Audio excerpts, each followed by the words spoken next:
Welcome to Football with Cheese. In this video, we're going to go over the spring league meeting and go over basically what passed and what did not, including the Tush Push and the Olympics. NFL players are going to be in the Olympics apparently. So make sure you are subscribed so you never miss a video and hit that bell for notification. I did a video on the Tush Push and reseeding playoffs based on record, not division winners. I'm going to link those for a more detailed description. I'll link those in the boxes here at the end, if I can find them. It's been a while. So let's talk about the Tush Push first. If you saw that video, you know I'm not for the Tush Push, and not necessarily for the reasons most people are. I don't believe any offensive player should be able to push another ball carrier forward, whether it's a quarterback, tight end, running back, wide receiver. I don't believe anybody should be able to push it forward. I think it should ban that completely. So it's not necessarily the Tush Push that I have a problem with.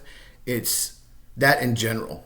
I think if defensive players stop a guy, they should blow the whistle, momentum. That's when you can have injuries, especially to defensive players, is when offensive linemen are shoving the guy forward. So I think that should be banned completely, not necessarily the Tush Push, but it would ban the Tush Push as well. So I'm not biased because I'm a Packer fan and they're ones who wanted to ban it. They're not good at it. That's why they want to ban it, because they're not good at it, not for safety. Let's be honest. They want to ban it because other teams are better at it.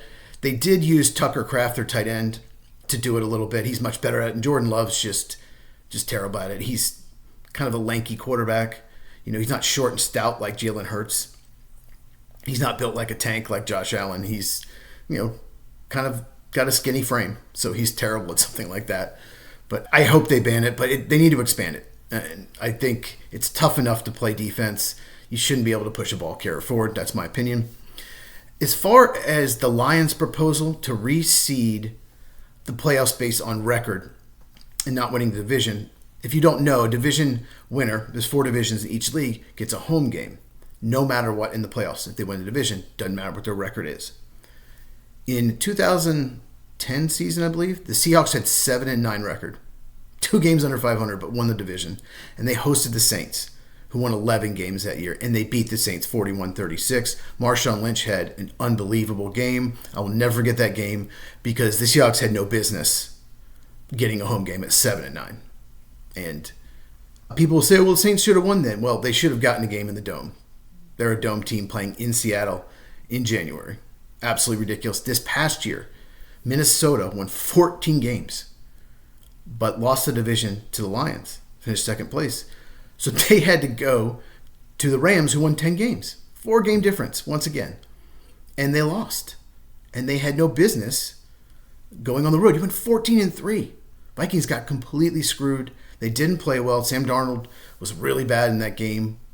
We will never know what would have happened if they got in a home game. I like the proposal. I was hoping this would pass. I get why the Lions proposed it, even though they've won the division 2 straight years. There's a chance they don't win the division, that the Vikings or the Packers win it. And they could win 14 games and be in second place and have to go, to Washington, to Tampa Bay, to Arizona, to the Rams, someone like that, and have won 4 or 5 more games. So I think the NFL doesn't want this. I think they influence some owners because they want some incentive to win the division. But let them make the playoffs. If you go 7-9, you win 7 games, win your division. There's 17 games now, so say you go 8-9. You can make the playoffs. But if you have the worst record, you're the 7th seed, you're the last seed, you have to go on the road. And teams like, say in the AFC South or NFC South, the worst 2 divisions in the NFL, they're not going to vote for it. The Texans are definitely not going to vote for it because they could go 9-8 and win the division. The Buccaneers go 10-7, win their division, and they don't want to go on the road. If 3 teams in the NFC North, for example, what if Detroit, Green Bay, and Minnesota all win at least 11 games like this past year? So I get why it didn't pass. I don't think it was even voted on. I think the Lions pulled it because they didn't have support. And the rumor is once they go to 18 games that they'll revisit it, but I just think it's terrible. And no team that finishes 4 games higher than their opponent should have to go on the road. The fact that it didn't even go up for a vote means it wasn't coming close to passing. The other 2 things that did pass, actually, was NFL players can play flag football in the 2028 Olympics. The only reason it's up for a vote is I'm sure some owners didn't want the NFL players to play in it because they could get hurt. But it was passed unanimous, so I don't know the details of it. Maybe they realized it's going to pass, so might as well vote for it. Don't be the team that doesn't vote for it. I don't really care about flag football. I don't really care if they play in the Olympics or not. I don't necessarily think they're going to win the gold guaranteed, like basketball almost always does. Because some of these countries, they're going to train year in, year out flag football. And it's a different sport than contact football, than pads. I played flag football in college, intramural team. I was a quarterback and safety on defense. It's a very different sport. Tackling is so different when you're trying to rip a flag out than pull them down. So there's no guarantee they're going to win the gold. They should, but there's no guarantee because other countries are going to train flag football all year long. So we'll see what happens in the Olympics. And then the final thing is the onside kick.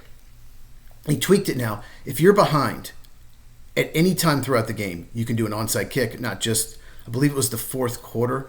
This is a good rule. Onside kick's fun.